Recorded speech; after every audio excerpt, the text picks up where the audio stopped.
All right, guys, on the table today, we have another big survival knife. So if you like survival knives, check this one out. This is the Schrade SCHF9.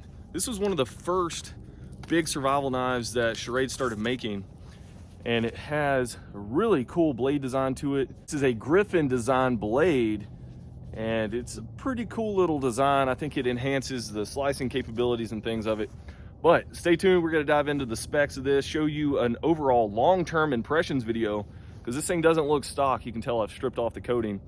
And you know, I've had this thing for probably 5 to 6 years. So I've put this thing through a lot of extensive testing so I can really attest to how this knife really is for the long term. All right, guys, stay tuned for the video. We're gonna dive into it right now. So who is this knife for? Well, it's for somebody that wants a huge survival knife. This thing is just massive. So it's gonna be that jack of all trades. It's not gonna do everything the best, but it's gonna get pretty much everything accomplished in one way or another. So it's not gonna be the greatest at making feather sticks, but it can do it. So if you're in a pinch or in a bug out scenario, you can, you know, make feather sticks and start fires and things like that. So looking at this thing close up, it is a full tang blade. You can see that 1/4 inch thick steel. That thing is just massive. Look at that. It looks like it has a really strong tip on it, which it does. You can tell right there, it didn't have a 90-degree spine on it right out of the box. I took a grinder and made one. So now it does strike ferro rods. So it has that 90-degree spine now. So you may have to make some tweaks to it to make it a full all-around workhorse, but it does have the capabilities to make those changes and stuff. It is 1095 high carbon steel, which is probably my favorite steel. And we're gonna compare this thing to the SCHF37, which has a completely different steel than this, but it's in the same category style of knife. So we're gonna be comparing those really soon too. This thing does have rubberized TPE handles. See, it has like those circular rainbow looking pattern for the grip, which is a pretty nice texture. I mean, it does allow for really good grip. Let's see, 6.4 inch blade. So decent sized blade. It's 15.7 ounces total for the weight, 12.1 inches overall. So pretty nice size knife overall. And it does come with a little nylon sheath. It did have a pouch on it, but like I said, I've had this thing for a long time. I can't remember what I did with the pouch, but it didn't come with anything in it. It didn't come with a ferro rod or anything like that, like some of the newer styles do. But it does have a plastic insert. It kind of hangs low. It did have a piece of string right there so you could attach it around your leg, but just a really cheap nylon sheath. So you can make Kydex sheaths and everything for this, make a leather sheath, whatever. So yeah, I mean, the options are endless in the aftermarket world for making stuff. Let's talk about the ergonomics and feel of this knife. I mean, I've been using this thing to baton wood and stuff for many years. I think it does have a good feel to it. I would say the handle is a little too thick for my liking. It's got this really big palm swell on it. You can see that. But you may have bigger hands and like that. I also think the way the finger grooves are made doesn't really fit my hand too well, but once again, that's personal preference. But I still can, you know, do all the camp tasks and stuff without feeling like it's too out of place. But yeah, I don't really like when people put these finger grooves and stuff on. I think it kind of limits the use for some people, and then some people like it. I mean, it may only fit a couple people's hands, you know, really good, and nobody else's. So but nonetheless, it's still a really good knife. Has a little finger choil up here so you can choke up, you know, do some carving tasks and things with it. I've put a lanyard hole on it, so if you want to chop and things like that, you can do it, which a survival knife should be able to do that. It has some jimping right there, but you can see it's kind of recessed down in the handle. So I guess you can kind of get to it in a way, but it's not really in a useful spot.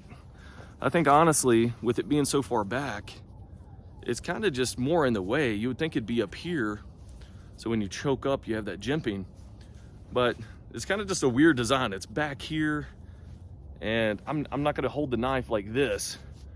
You know, you're not gonna have any control. So I don't know why the jimping's back there, it's just weird. But it is. Looking at the blade design, this is kind of like a small kukri style blade. It's got that really deep valley in it coming up to this belly, and to kind of like a drop point. But this thing allows for really good shaving when you're making feather sticks and stuff. I really like how that kukri blade is, where it has that deep valley. Really assists with making those feather sticks and things. All right, so the quality of this knife, I think is pretty top notch as far as the steel goes and the overall construction, with just a few minor things that I would change, like the palm swell, the jimping up here on the top. But other than that, this thing is pretty nice. Almost forgot to mention though, this thing does come with a powder coating material on it to keep it from rusting to things. But you can see, I took some paint stripper and stripped the blade off. So this thing can rust now pretty easy, but it's really slick and it's made for a really, really nice blade. And handle scales come off really easy. You can still see the Schrade logo on there though. So that's cool. But other than that, very good quality from Schrade on this knife. All right, so that's enough about the specs and some of my impressions. For the long-term impressions part of this, let's go ahead and put this thing to the test, showing you what it can do. And I think you're gonna be pretty impressed on what this thing is actually capable of. All right, let's get to testing this SCHF9. So this thing feels pretty good in the hand, I will say. Like I said in the introduction, the handle's really thick on this thing, and the finger grooves don't really line up good, but it offers the little finger choil up here so you can choke up. But let's go ahead and do some batoning with this thing. So I got this piece that's got this huge knot in the middle of it. Let's see if we can get through it. I've already tried with a couple axes.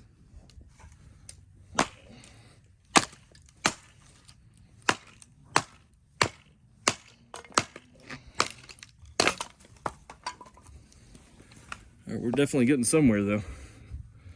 Let's see if we can split right across it.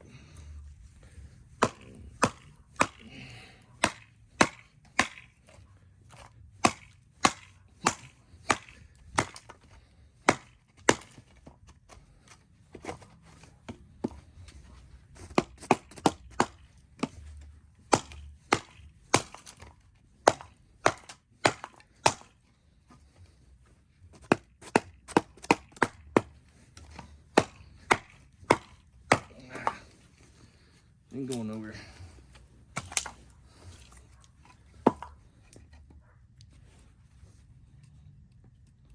This is just a massive blade though. That is just hard as a rock. Yeah, we're not getting through that one. Let's go ahead and split something normal.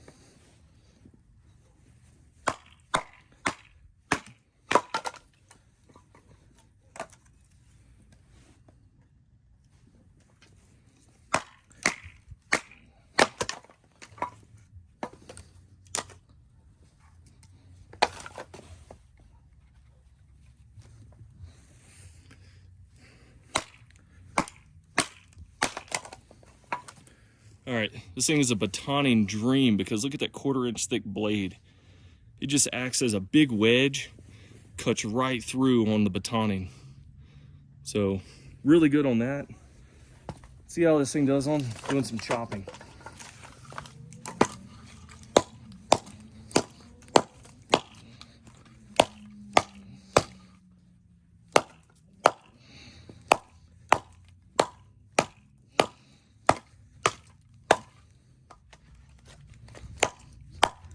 I mean, that is just hard, big knot right there.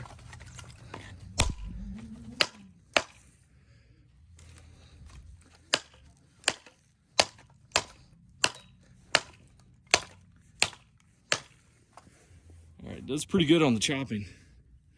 No rolled edges, and guys, this is a long-term review. This isn't the factory edge that came on this thing, but no rolled edges. That 1095 steel holds up really, really good. All right, let's try us a feather stick. Don't know how well it's gonna do. It's a really thick blade. Get it cleaned up a little.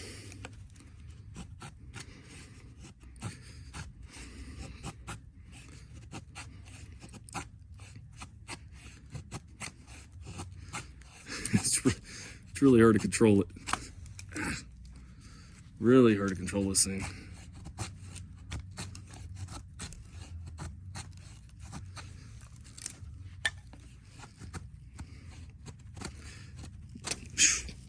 I don't know, feather sticks may not be happening with this thing, guys. It's just too hard to control. All right, let's try sticking it into the board and see if that works.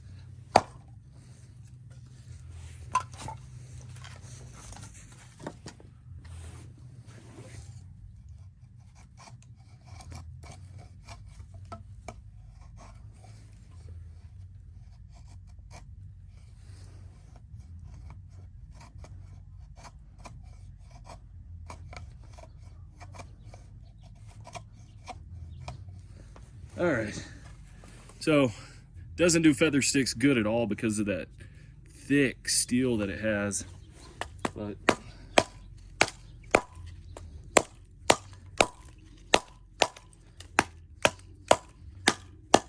no, it's a chopping beast though.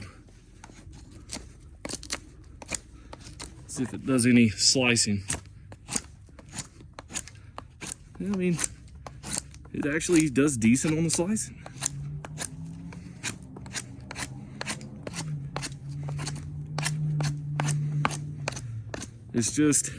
It's a weird steep angle on that blade that just makes it hard to do feather sticks with.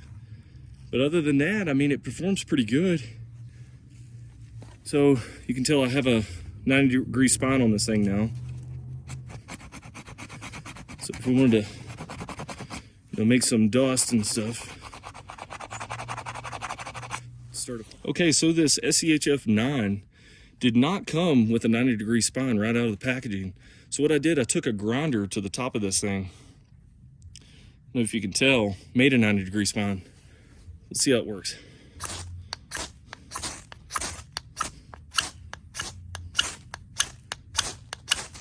All right, does really nice, but all you have to do is take a grinder or a sharpener or something, make a 90-degree spine on the back of this thing, and it can indeed strike a ferro rod.